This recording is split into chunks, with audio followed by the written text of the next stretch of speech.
Batzuk galetu didazuen ariketa honetan, bideitako ereduaren 6. C ariketan, naiz eta justu hemen agertzen dana, ebazpenean agertzen dana, irakurri, arazoak izan dituzuela.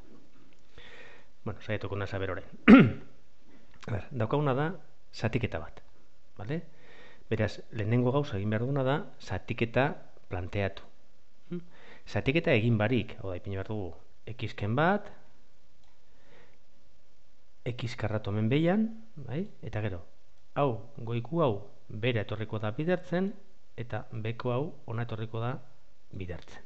Hemen falta dira parentesiak, ipiniko ditugu.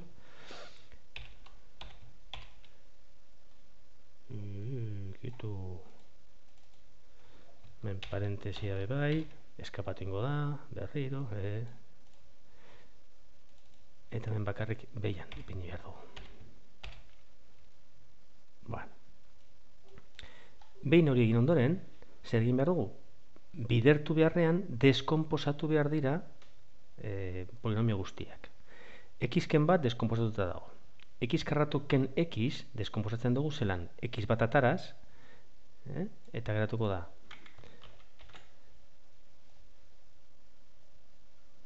honen ordez, ipiniko dugu orain, marratxoa, zatitzen, bai?